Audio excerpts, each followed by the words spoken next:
Akala mo ba pareho lang ang networking at affiliate? Bakit may mga nagsasabing networking din yan kapag narinig ang Clicknomics? Sandali, linawin natin yan. Kasi baka hindi naman scam ang hindi mo pa naiintindihan. Unahin natin ang ordinary affiliate or networking. Dito, ikaw muna ang bibili ng produkto sa distributor price at ikaw ang magpapatong ng SRP para kumita. Maganda ito, lalo na kung sanay ka sa direct selling at may kapital ka. Ngayon, iba naman ang revenue share affiliate tulad ng Clicknomics. Sa Clicknomics, hindi ka nag-iinventaryo.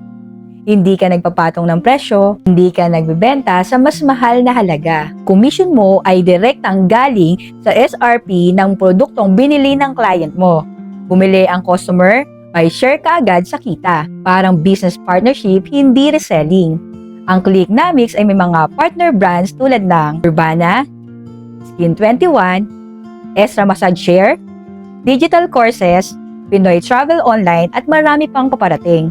Ibig sabihin, iba-iba ang produkto, iba-iba ang market, pero isang affiliate system. Pati ang incentive program ay nakabase sa actual sales ng products. Hindi siya recruitment-based income.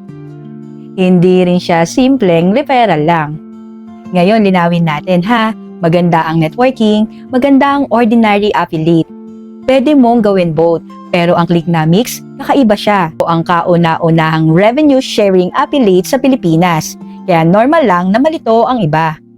Hindi siya networking, hindi rin siya traditional affiliate lang. Isa siyang bagong modelo ng partnership-based income. Kung gusto mo ng system na walang patong, walang inventory, may tunay na products at ang kita ay share sa revenue.